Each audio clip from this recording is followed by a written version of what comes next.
Good morning मेरे प्यारे बच्चों। जैसा कि हम स्टार्ट कर चुके हैं क्लास 10 के चैप्टर नंबर 3 को। चैप्टर नंबर 3 की हम 2 एक्सरसाइज को पहले कंप्लीट कर चुके हैं और बेसिक पार्ट हमने बहुत सारा कंप्लीट कर लिया है। अब हमारी जो टर्न है वो एक्सरसाइज 3.3 की है और जिसमें हमने क्वेश्चन करने हैं कि पेयर ऑफ लीनियर इक्वेशन को हमने सोल्व करना है बाय यूजिंग सब्स्टिट्यूशन मेथड। तो हम क्वेश्चंस करेंगे इसके। आपका कोई डाउट रहता है तो आप कमेंट बॉक्स के अंदर बेटा कमेंट करें। आपने अगर मान लो कमेंट कर दिया तो अगले दिन सबसे पहले उस डाउट को क्लियर किया जाएगा पहले बच्चों, ठीक है। आपको कोई भी डाउट रहेगा, जैसे मेरे बहुत से प्यारे बच्चे पूछते रहते हैं सर ये कैसे होगा वो कैसे होगा, तो मैं उनका क्लियर कर देता हूँ प्यारे बच्चों, ठीक है। ये जो आपके लिए क्लासेस चल रही है ये आपके लिए ही है बिल्कुल लॉकडाउन में, ताकि आप लोग किसी चीज से सफर ना करें, ठीक है। मैं आपके साथ हूँ, आपके बहुत से टीचर्स आपके साथ हैं, तो आप कहीं ना कहीं पढ़ने की कोशिश कीजिए बेटा, ताकि आपकी पढ़ाई को कभी भी अफेक्ट ना हो, क्योंकि ये एक ऐसा टाइम है जो कभी लौट के नहीं आएगा। इसमें आप अपने डाउट्स को बहुत अच्छे से क्लियर कर सकते हैं, ठीक है। और कहीं ना कहीं मैं आपका साथ दूंगा इस चीज में मैथ्स के डाउट को क्लियर करने के लिए। तो हमारा जो सबसे पहला क्वेश्चन है एक्सरसाइज 3.3 का फर्स्ट क्वेश्चन का सेकंड पार्ट है, मैं इससे शुरुआत करना चाहूंगा। Equation given to you s minus t is equal to 3 and second one is s by 3 plus t by 2 is equal to 6। तो अब इस इक्वेशन को सोल्व करेंगे। इक्वेशन को सोल्व करने से पहले सबसे पहले हम ये बात ध्यान करेंगे, क्या जो इक्वेशन नंबर सेकंड है वो अपने स्टैंडर्ड फॉर्म में लिखी हुई है? नहीं, क्योंकि अब फॉर्म में क्या आ रहा है पहले बच्चों, 3 आ रहा है, 2 आ रहा है, और मैं 6 के फॉर्म में क्या मान सकता हूँ यहाँ पर 1। आप देखेंगे कि 3 और 2 का एलसीएम कितना है प्यारे बच्चों, 3 और 2 का एलसीएम आता है 6। तो इसको खत्म करने के लिए हमें क्या करना पड़ेगा, 6 से इसको भी मल्टीप्लाई करो, इसको भी करो और इसको भी। तो देखते हैं प्यारे बच्चों, जब इसकी 6 से मल्टीप्लाई करेंगे कितना बन जाएगा 6x, 2 से डिवाइड करेंगे कितना आ जाएगा प्यारे बच्चों 2x, प्लस में 6 से मल्टीप्लाई करेंगे 6t, 2 से डिवाइड करेंगे प्यारे बच्चों 3t बनेगा, और 6 से मल्टीप्लाई करेंगे इसको क्या करेंगे 36, क्योंकि डिवाइड करने वाला यहाँ पर कौन है, ओनली 1। तो ये इक्वेशन कौन सी होगी, इस इक्वेशन को क्या इक्वेशन नंबर क्या बोल दिया सेकंड। बात है ये बेटा इक्वेशन सेम ही है हमारी, ठीक है, या थर्ड बोलो कोई दिक्कत नहीं। इक्वेशन नंबर कौन सी होगी थर्ड। और आप अच्छी तरह जानते हैं प्यारे बच्चों, जब हम क्वेश्चन को सोल्व करते हैं कौन से मेथड है, सब्स्टिट्यूशन मेथड से, तो हम कोई भी इक्वेशन कैरी करके चलते हैं। इस इक्वेशन को देखो हम यूज नहीं करेंगे क्योंकि ये थोड़ी डाइवर्टेड सी है हमारे कंसेप्ट से, ठीक है। तो अब इक्वेशन फर्स्ट को यूज कर सकते हैं, इसको यूज कर सकते हैं थर्ड को। इसको यूज कर रहा हूँ इक्वेशन नंबर फर्स्ट को बाय टेकिंग, मैं लिख रहा हूँ प्यारे बच्चों इक्वेशन नंबर 1। इक्वेशन नंबर 1 को लिखा मैंने s minus में t इक्वल टू में क्या हो गया 3। तो s का वैल्यू अगर मैं निकालना चाहूँ प्यारे बच्चों क्या आएगा 3 प्लस में t। 1 हो गई इक्वेशन, सेकंड हो गई, थर्ड हो गई, इसको मैंने क्या मान लिया मेरे प्यारे बच्चों 4। सब्स्टिट्यूशन मेथड का मतलब आपको पता है कि जहां से हमने कंटेंट निकाला, जिस इक्वेशन से हमने कंटेंट निकाला उससे दूसरी वाली इक्वेशन के अंदर वो कंटेंट हम क्या करेंगे पुट करेंगे। इसमें तो पुट करेंगे नहीं, हमारी डाइवर्टेड इक्वेशन है, इसमें पुट करेंगे। तो यहाँ पे क्या लिखेंगे आपको अच्छी तरह पता है प्यारे बच्चों, सब्स्टिट्यूट वैल्यू ऑफ, ये वैल्यू किसका है प्यारे बच्चों, एक बार देख के बताएंगे आप, वैल्यू किसका है s का। कहां से आया है प्यारे बच्चों ये वैल्यू फ्रॉम 4, और इसमें किसमें पुट करेंगे इन इक्वेशन नंबर किसमें पुट करेंगे थर्ड में। भाई 4 से कंटेंट आया और पुट किसमें करेंगे थर्ड में। तो थर्ड नंबर इक्वेशन को पहले लिखेंगे प्यारे बच्चों 2s प्लस में 3t इज इक्वल टू में कितना है 36। वैल्यू किसका है मेरे प्यारे बच्चों ये s का, तो s की जगह पुट करेंगे, t की जगह पुट नहीं करेंगे, किसकी जगह पुट करेंगे s की जगह। तो यहाँ पे 2 है आपका, s की वैल्यू कितनी है प्यारे बच्चों 3 प्लस में t प्लस में कितना है 3t इज इक्वल टू में कितना है 36। 2 है बेटा, 2 यहाँ पे बार मल्टीप्लाई में 2 इसको मल्टीप्लाई करेगा और इसको भी करेगा। 2 का मल्टीप्लाई 3 से कितना आ गया 6 प्लस में 2t प्लस में कितना है 3t इज इक्वल टू में कितना आ गया 36। तो 6 प्लस में कितना हो गया मेरे पहले बच्चों 2t और 3t कितना हो गया, दोनों ऐड हो जाएंगे बेटा 5t इज इक्वल टू में कितना है 36। 5t हमारा यहाँ पे यहाँ रहेगा 36, 6 उधर चला जाएगा मेरे बच्चों, क्योंकि ये कांस्टेंट टर्म है, ये दोनों कांस्टेंट है, और कांस्टेंट को हम कहां ले जाते हैं एक तरफ ले जाते हैं। तो 36 में 6 माइनस होगा कितना आएगा बेटा 30, और t का वैल्यू कितना आ जाएगा 30 डिवाइड बाय कितना आएगा 5, और 30 को जो 5 से डिवाइड करेंगे t का वैल्यू कितना आएगा मेरे प्यारे बच्चों 6। कितना आ गया 6। अब t तो निकल गया, और क्या निकालना है आपने s निकालना है। अब t के वैल्यू को फर्स्ट में पुट कर दो, सेकंड में, थर्ड में, फोर्थ में, कहीं भी पुट कर दो, वहां से वैल्यू निकल जाएगा। लेकिन बड़ा इजी मेथड है हमारे यहाँ सामने, किसमें पुट करेंगे हम फोर्थ में। Put value of t in equation number 4। तो इक्वेशन नंबर 4 को मैं आपके सामने लिख रहा हूं मेरे प्यारे बच्चों, s का value s is equal to कितना है हमारा, देख लो प्यारे बच्चों कोई दिक्कत नहीं है, 3 प्लस में कितना है t, और t का वैल्यू हमारे पास कितना है मेरे प्यारे बच्चों 3 प्लस में कितना हो जाएगा 6। तो s का वैल्यू कितना आ जाएगा मेरे प्यारे बच्चों 9। ये आएगा आपका आंसर। एस का वैल्यू कितना आ गया 9 और टी का वैल्यू कितना आ गया 6। आप लोगों से हमें वेरीफाई भी करना है, मैं आपको वेरीफाई भी करवा देता हूँ। एस का वैल्यू कितना है मेरे प्यारे बच्चों 9 माइनस में टी का वैल्यू कितना है 6, तो 9 माइनस में 6 कितना होगा 3। बिल्कुल ठीक है। इसी क्वेश्चन में पुट कर लो चाहे इसमें कर लो, क्योंकि दोनों बातें एक ही है बेटा। इसमें पुट कर लेते हैं 9, एस का वैल्यू कितना है 9, 9 को 3 से डिवाइड करो कितना आएगा 3, प्लस में टी का वैल्यू कितना है 6, 6 को 2 से डिवाइड करो कितना आएगा 3, और 3 प्लस में 3 कितना होता है 6। तो दोनों इक्वेशन क्या हो गई वेरीफाइड। इसका मतलब क्या हुआ कि हमारी जो एक्स की वैल्यू निकली है 9 और टी की जो वैल्यू निकली है हमारी वो 6, वो बिल्कुल सही है, इसमें हमें कोई भी गलती नहीं है, हमारा यही आंसर है। Is it clear? Now come to the next question. तो प्यारे बच्चों क्वेश्चन नंबर फर्स्ट का कौन सा पार्ट आ गया आपके सामने? Third part, that is equation number first and that is equation number second. तो सॉल्यूशन कर रहे हैं। इक्वेशन कौन सी लेते हैं? By taking equation number first. Equation number first ले रहा हूं 3x माइनस में y इज इक्वल टू कितना है 3। तो 3x का वैल्यू कितना आ गया मेरे बच्चों? y तो चला जाएगा, तो 3 प्लस में क्या आ गया y, तो x का वैल्यू कितना आ गया 3 प्लस में y। 3 इधर मल्टीप्लाई होता है, इधर आगे किसमें हो जाएगा मेरे प्यारे बच्चों? डिवाइड में। फर्स्ट सेकंड इक्वेशन नंबर कौन सा बन गया? थर्ड। ओके, अब क्या करेंगे? सब्स्टिट्यूट करेंगे। सब्स्टिट्यूट द वैल्यू ऑफ, किसका वैल्यू है मेरे प्यारे बच्चे? वैल्यू हमने निकाला x का, कहां से उठाएंगे x का वैल्यू? थर्ड से, और कहां पुट करेंगे? सेकंड में। तो सेकंड नंबर इक्वेशन को सबसे पहले लिख लेते हैं मेरे बच्चों। 9x माइनस में 3y इज इक्वल टू कितना है 9। x की वैल्यू पुट करेंगे, x इधर, x की जगह क्या रखेंगे 3 प्लस में y डिवाइड बाय कितना आएगा 3 माइनस में कितना आ गया 3y इज इक्वल टू कितना आ गया 9। आप ध्यान से एक बात देख लेंगे मेरे बच्चों, क्या कि यहाँ पे 3 है और यहाँ कितना है 9, कैंसिल हो रहा है। देखो 3 के टेबल में यहाँ आता है ना, 3 1 जा 3 और 3 लिया कितना आएगा 9। तो 3 से मल्टीप्लाई करेंगे, 3 से मल्टीप्लाई इसका भी होगा और इसका भी। 3 दिया कितना होगा 9 प्लस 3 की 3y से मल्टीप्लाई कितना आएगी 3y माइनस में कितना है आगे 3y इज इक्वल टू कितना है 9। अब ध्यान से देखो प्यारे बच्चों, 3y प्लस का 3y माइनस का, तो 3y से 3y क्या हो जाएगा उसमें कैंसिल, तो क्या बच गया 9 इज इक्वल टू 9। इस क्वेश्चन के बारे में मैंने आपको बेसिक में बताया था, जब हमने बेसिक करवाया था कि 9 इज इक्वल टू 9 आने का मतलब क्या है? इट इज ट्रू, ये ट्रू है। तो इसका मतलब क्या है कि इस क्वेश्चन के अंदर कितने सॉल्यूशन होंगे? Infinitely many. It means that these two linear equations have infinitely many solution। यहां एक सॉल्यूशन नहीं होगा बेटा, बहुत सारे सॉल्यूशन होंगे। और अगर मान लो इसकी जगह ऐसे आ रहा था 8 इज इक्वल टू 9 आ रहा था, अब बताओ क्या ये बात सच है? नहीं, ये वाली बात क्या है? फॉल्स। तो इस केस में कितने सॉल्यूशन होते हैं? ये एक केस बता रहा हूं आपको जस्ट। इसका मतलब यहां का लिखते हैं, it means that this two linear equation has no solution, इनका कोई भी सॉल्यूशन नहीं है। मुझे लगता है कंसेप्ट क्लियर हो गया होगा बिल्कुल अच्छे से। प्यारे बच्चों ये क्वेश्चन नंबर फर्स्ट का आपके सामने फोर्थ पार्ट है। यहाँ पे पॉइंट्स की टर्म दे रखी है प्यारे बच्चों, तो मैं आपसे उम्मीद करना चाहूंगा कि आप पॉइंट्स को थोड़ा इग्नोर कर लें। पॉइंट्स को इग्नोर करने का तरीका है आपके पास।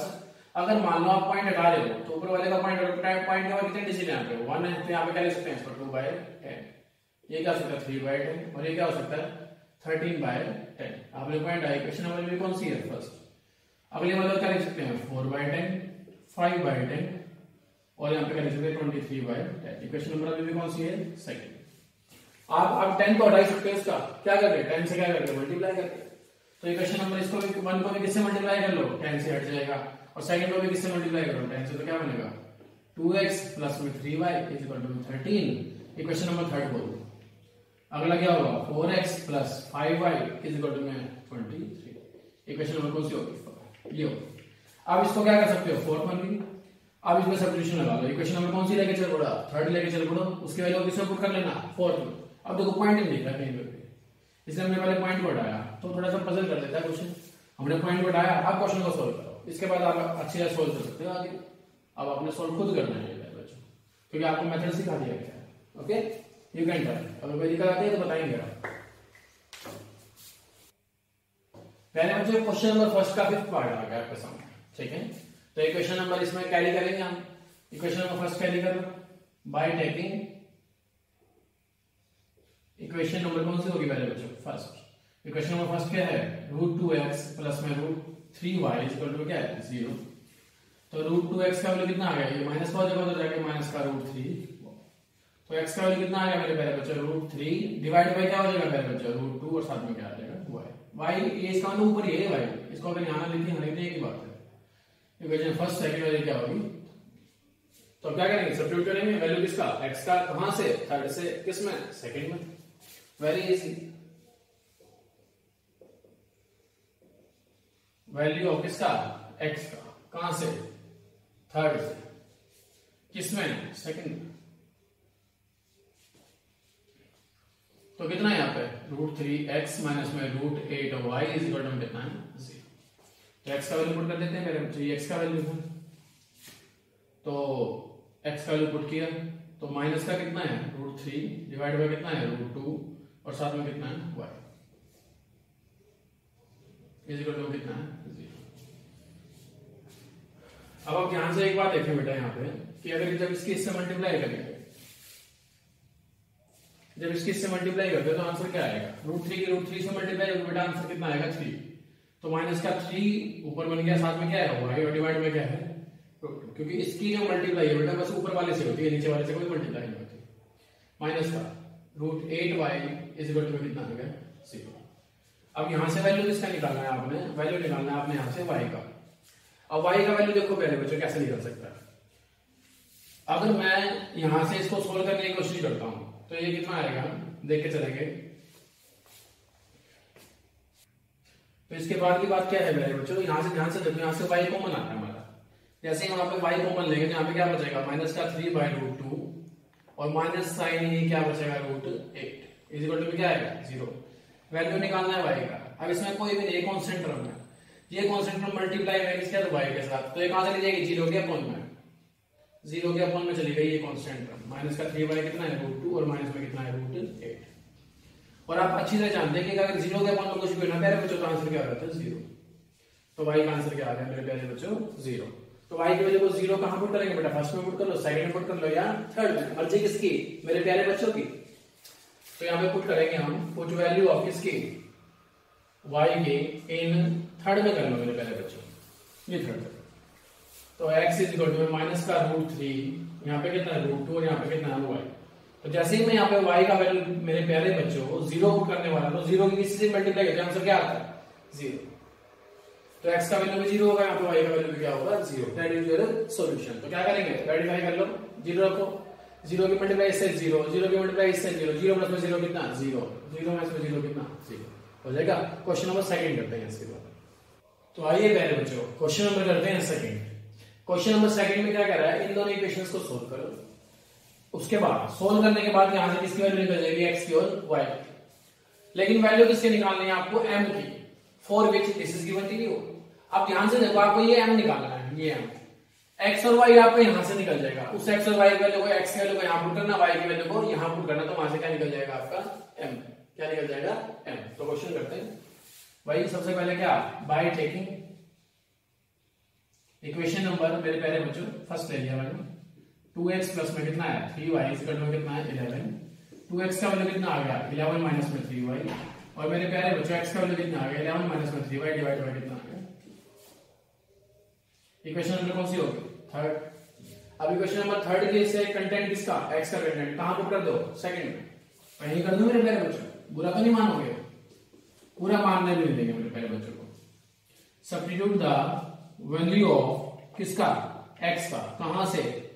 3 से। कहां पुट कर दें? सेकंड। तो 2x माइनस में कितना है? 4y इज इक्वल टू कितना? माइनस का 24। 2 x का वैल्यू पुट कर रहा हूं, 11 माइनस में 3y डिवाइड बाय कितना है? 2 माइनस का 4y इज इक्वल टू कितना? माइनस का 24। 2 यहां भी है, 2 यहां भी, 2 से 2 क्या हो गया मेरे बच्चों? कैंसिल हो गया।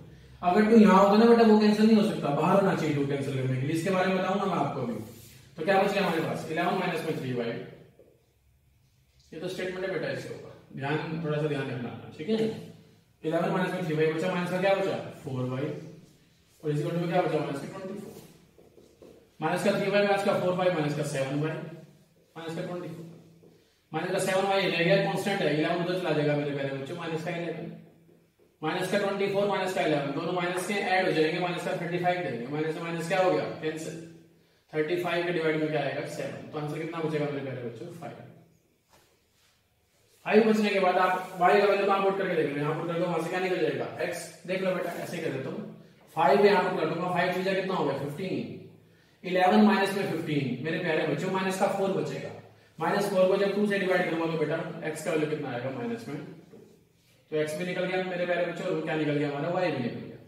लेकिन इस क्वेश्चन में मैं x y ना निकाल के हमें क्या निकालना है मेरे प्यारे बच्चों m निकालना है, तो यहाँ पे क्या है गिवन ये है y इज इक्वल टू में mx प्लस में कितना है 3, तो y का वैल्यू कितना आया था 5, m का वैल्यू निकालना है, x का वैल्यू कितना आया था माइनस का 2 प्लस में कितना है 3, तो अब देखो पहले मल्टीप्लाई करो इसकी माइनस का क्या बच गया 2 है, प्लस में क्या बच गया 3 इधर आके कैसा हो जाएगा माइनस का 5 माइनस में 3, और यहाँ क्या है माइनस का 2m, 5 माइनस में 3 कितना होगा 2। अब क्या करेंगे प्यारे बच्चों, m है माइनस 2 मल्टीप्लाई में उधर जाके किसमें चला जाएगा डिवाइड, 2 से 2 क्या हो गया कैंसिल, ये क्या बच गया 1 by 1, 1 by 1 का मतलब क्या होता है 1, और साइन कैसा आएगा, दैट इज योर आंसर। इस क्वेश्चन का आपका आंसर ये हो, यहां से पहले आपने xy निकाला, xy निकालने के बाद जो आपको गिवन कंटेंट था आपने उसके अंदर वैल्यू पुट किया, वैल्यू पुट करने के बाद आंसर बिल्कुल आपके सामने स्क्रीन। हाँ तो प्यारे बच्चों क्वेश्चन नंबर 3 पे आ गए, क्वेश्चन नंबर 3 अब स्टेटमेंट वाले हैं। अब इस क्वेश्चन में मैं क्या करूंगा, मैं आपको बस इक्वेशन बना के दिखाऊंगा, आगे आप अपने आप सोल्व करेंगे, आप कर सकते हैं सोल्व, उसके बाद कोई हार्ड एंड फास्ट सोल्व नहीं है। The difference between the two number is 26, दो नंबर है ठीक है, दो नंबरों के बीच में डिफरेंस लिखना है 26, तो ये सीधी सीधी बात है, एक नंबर बड़ा होगा और एक क्या होगा छोटा, तो वही मानने पड़ेंगे। सबसे पहले मैंने क्या किया, let the larger number, larger क्या होता है मेरे प्यारे बच्चों बड़ा नंबर, तो अभी डिफरेंस की बात होती है, लार्जर नंबर कौन सा मान लिया मैंने x मान लिया मेरे प्यारे बच्चों, और लेट द लार्जर का अपोजिट क्या बनेगा स्मॉलर नंबर, और वो कितना हो जाएगा मेरे प्यारे बच्चों y अकॉर्डिंग टू क्वेश्चन। अब बताओ कह रहा है दो नंबरों के बीच का डिफरेंस 26 है, तो डिफरेंस कब आता है जब बड़े नंबर में से छोटा नंबर को माइनस किया जाता है, 26 जब बच गया, ये बड़ा ये छोटा, बड़े में से छोटा गया 26। अगली बात, one number is 3 times other, एक नंबर दूसरे नंबर का 3 टाइम्स है। अब आपको पता है एक नंबर x है दूसरा क्या है y, बड़ा कौन है इनमें से ये बड़ा है, तो ये कितने टाइम्स होगा 3 टाइम्स, यही बात होगी ना, उसने कहा एक नंबर दूसरे नंबर का 3 टाइम है, हमें पता ये बड़ा है और ये कैसा है छोटा, ये L है और ये क्या है S, लार्जर स्मॉल। अब बड़ा ही तो 3 टाइम होगा, 3 टाइम मतलब 3 गुना, 3 गुना हमें पता ही है, ये 3 गुना है इससे, तो हमने 3 को इससे गुना कर दिया ताकि दोनों आपस में क्या हो जाए। ओके, तो इक्वेशन बनेगी क्या बनेगी x माइनस में 3y, और इधर क्या बचेगा मेरे प्यारे बच्चों 0। इक्वेशन नंबर कौन सी हो जाएगी सेकंड, तो first equation second equation. Now you can find the answer by calculating them, by calculating the value of the x and y by using substitution method. Okay, clear है? एक बार ऐसे करके दिखाओ सारे। Yes, clear है। तो प्यारे बच्चों सेकंड पार्ट है क्वेश्चन नंबर 3 का, क्या कह रहा है, the larger of to supplementary angle, supplementary word clear करो, दो वर्ड होते हैं मेरे प्यारे बच्चों, एक सप्लीमेंट्री और इधर कर देता हूं, एक तो वर्ड होता है बेटा कॉम्प्लीमेंट्री, कॉम्प्लीमेंट्री, और एक वर्ड क्या होता है सप्लीमेंट्री। अगर दो एंगल है कोई, दो एंगल मान लो मैं कहता हूं एक एंगल x है और एक एंगल क्या है y, दोनों का सम अगर 90 हो तो इन दोनों एंगल को क्या बोलते हैं कॉम्प्लीमेंट्री। दो एंगल है अगर उन दोनों का सम क्या हो गया बच्चों 180 हो तो उनका नाम क्या होता है सप्लीमेंट्री। जब दो एंगल का सम 90 हो तो कॉम्प्लीमेंट्री, जब दो एंगल का सम 180 हो तो सप्लीमेंट्री। तो यहाँ पे वर्ड क्या है सप्लीमेंट्री। क्या कह रहा है the larger of to supplementary angle, supplementary में कितने एंगल होते हैं दो, दोनों का सम कितना होता है 180, उनमें जो बड़े वाला है, उनमें जो बड़े वाला है वो एक्सीड है, एक्सीड का मतलब होता है ज्यादा, किससे स्मॉलर से, कितने ज्यादा है 18 डिग्री ज्यादा। तो वही बात बेटा जैसे लास्ट क्वेश्चन में किया, लेट द लार्जर एंगल, वो कितना हो गया x, लेट स्मॉलर एंगल, मेरे प्यारे बच्चों स्मॉलर एंगल कितना हो जाएगा y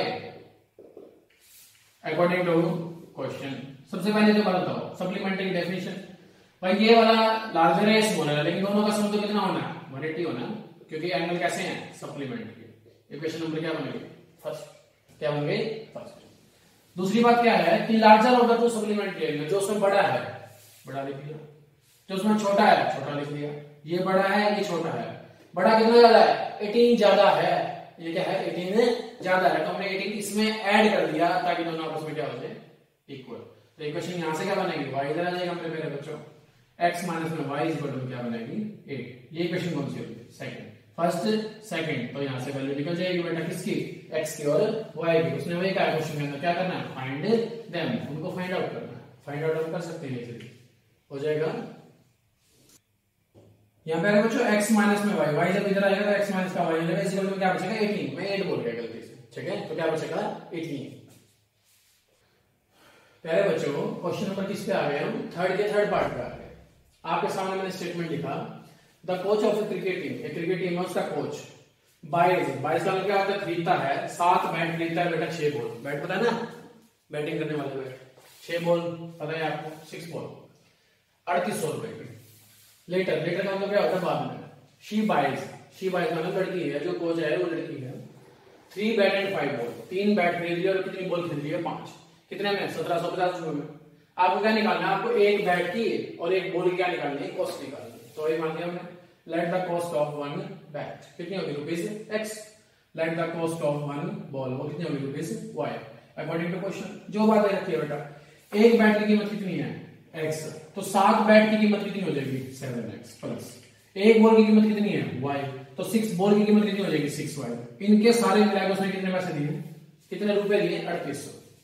अगला कितना है? 3 बैट है। एक बैट कितने का? x का, तो 3 बैट कितने के? 3x प्लस में क्या हो जाएगा? ऐसे 5y इक्वल टू कितना हो जाएगा? 1750। दो equation, and you can solve these equation by using substitution method, and you will get the value of x and the y. It means you will get the value of the cost of 1 bat and the 1 ball. Okay? हाँ तो प्यारे बच्चों, question number 3 के 4th part पे हम इसको समझने की जरूरत है बेटा, काफी लेंथी सा क्वेश्चन है, समझेंगे इसको अच्छे से। The taxi charges in a city consist of a fixed charge together with the charge for the distance covered. कह रहा है एक सिटी है, शहर है, शहर में टैक्सी वाले नहीं होते, आप लोगों ने देखे होंगे। टैक्सी वाले ना चार्ज करते हैं, किस हिसाब से चार्ज करते हैं? एक तो लेते हैं वो फिक्स चार्ज। फिक्स चार्ज का मतलब क्या है कि अगर कोई गाड़ी में बैठ गया ना तो उसे चार्ज ले लेंगे वो, ठीक है। और दूसरा चार्ज ये कर लेते हैं वो जितना डिस्टेंस कवर हो उसके हिसाब से। मतलब 2 तरह के चार्ज हो गए, एक तो हो गया फिक्स चार्ज, एक तो हो गया डिस्टेंस कवर्ड। जो डिस्टेंस कवर हुआ फिक्स तो लेते हैं वो, फिक्स तो लेना उन्होंने चार्ज, और जितने किलोमीटर गाड़ी चलेगी उसके हिसाब से, ठीक है। तो 2 तरह के चार्ज हो गए, कौन कौन से? एक फिक्स हो गया और एक कौन सा हो गया? डिस्टेंस कवर्ड के हिसाब से। अब क्या है, एक बंदा आया फॉर डिस्टेंस ऑफ 10 किलोमीटर, वो 10 किलोमीटर बैठा, 10 किलोमीटर डिस्टेंस ट्रेवल किया उसने पेड किए कितने? 105 रुपए, 105 रुपीज। दूसरे ने 15 किलोमीटर बैठा और कितना चार्ज पे किया? 155। तो क्वेश्चन में पूछ क्या रहा है? What are the fix charge and the charge per kilometre. एक तो फिक्स चार्ज क्या है और चार्ज पर किलोमीटर क्या है। तो देखेंगे प्यारे बच्चों, सबसे पहले क्या लिखे चलेंगे? Let the fix charge. Fix charge वो है अगर कोई ऐसे कहे हाँ जी मैं गाड़ी में बैठ जाऊं, गाड़ी में बैठेगा ना उसको फिक्स चार्ज लेना पड़ेगा, ठीक है। फिक्स चार्ज ले लेगा टैक्सी वाला उससे। अगला क्या है? Let the charge per kilometre, और पर किलोमीटर के हिसाब से चार्ज कितना है बेटा? ₹y according to question. अब क्वेश्चन के अकॉर्डिंग देखना है बेटा। अब उसने क्या कहा है कि वो कितने किलोमीटर चला? वो चला 10 किलोमीटर, और 10 किलोमीटर के उसने दिए 105 रुपए। अब 10 किलोमीटर वो चला है तो उसका फिक्स चार्ज तो लगा होगा 105 में, तो फिक्स चार्ज तो लगा होगा, यानी एक्स तो लगा होगा, जितना भी होगा ये तो लग गया। 1 किलोमीटर का चार्ज कितना है? y कितना है? y। तो 10 किलोमीटर कितना हो जाएगा? 10y। मैं कहता हूँ 1 किलोमीटर जाने के लिए मेरे को 5 रुपए देने पड़ते हैं, तो 10 किलोमीटर जाने के लिए मेरे को कितने रुपए देने पड़ेंगे? 10 से मल्टीप्लाई कर दूंगा मैं। 10 × 5 कितना होता है? 50। 1 किलोमीटर कितना है? y, तो 10 किलोमीटर का कितना हो जाएगा? 10y। ये वाला चार्ज मिला के और ये वाला चार्ज मिला के उसने कितने पैसे दिए उसको? 105। Equation number first. Now equation number second is there. 15 kilometre गया, 15 किलोमीटर गया तो कोई फिक्स चार्ज तो वहां भी लगा होगा, कोई फिक्स चार्ज नहीं छोड़ेगा टैक्सी वाला, क्योंकि उनका रूल है भाई साहब फिक्स चार्ज तो आपको देना पड़ेगा, नहीं तो बैठने नहीं देंगे, नहीं तो बैठने नहीं देंगे। 1 किलोमीटर का चार्ज कितना है? y, और 15 किलोमीटर कितना हो जाएगा? 15 किलोमीटर के 15y, और इसके माइनस कितने नहीं होगा उसने 155 यानी 155। Equation number first is here, equation number second is here. You can find the value of the x as well as you can find value of a y. लेकिन question में last में एक और बात है क्या, how much does a person have to pay, कि कितना पे करता है एक person for travelling distance of 25 kilometre. अगर उसको 25 किलोमीटर जाना है तो वो पर्सन कितना पे करेगा। अब 25 किलोमीटर जाने के लिए यहां पे लिखता हूं मैं, देखो, फॉर डिस्टेंस ऑफ 25 किलोमीटर। अगर 25 किलोमीटर जाना है तो कैसे पे करेगा, एक्स तो लेना देना पड़ेगा प्लस में 1 किलोमीटर कितना है वाई, तो 25 किलोमीटर कितना हो जाएगा 25 वाई, यानी इसकी वैल्यू आपने निकालनी है। और इसकी वैल्यू कैसे निकलेगी, इन दोनों इक्वेशनों से। सबसे पहले आप क्या निकालेंगे, एक्स और वाई। कौन सी मेथड से कह रहे बच्चों, पता ही आपको कौन सी मेथड से, सब्स्टिट्यूशन से निकालना है इस एक्सरसाइज के अंदर। उम्मीद करता हूं क्वेश्चन समझ में आया होगा सभी को। ओके, देखते हैं इसके बाद क्वेश्चन नंबर कौन से पार्ट पे आ गए, 5th पार्ट के ऊपर। A fraction becomes 9/11। फ्रैक्शन के बारे में बात करता हूं बेटा। फ्रैक्शन क्या होता है, समथिंग अपॉन समथिंग की फॉर्म में इसको लिख सकते हैं, a/b की फॉर्म में, 3/7, 4/9 और 11/15। तो जो ऊपर वाला होता है उसको बोलते हैं न्यूमिनेटर और नीचे वाले को बोलते हैं हम डिनोमिनेटर। और न्यूमिनेटर बाय डिनोमिनेटर इस पूरे को बोलते हैं हम फ्रैक्शन। ओके, तो दो चीजें होती हैं, एक न्यूमिनेटर होता है और एक क्या होता है डिनोमिनेटर। तो वही कह रहा है फ्रैक्शन, एक फ्रैक्शन क्या है 9/11 बन जाती है कब, जब 2 ऐड किया था, when 2 is added to both numerator and denominator. तो बेटा दो चीजें मान के चलेंगे, लेट न्यूमिनेटर कितना हो गया x, और लेट करेंगे प्यारे बच्चों डेनोमिनेटर, और ये कितना हो गया y। तो फ्रैक्शन कितनी बन जाएगी प्यारे बच्चों,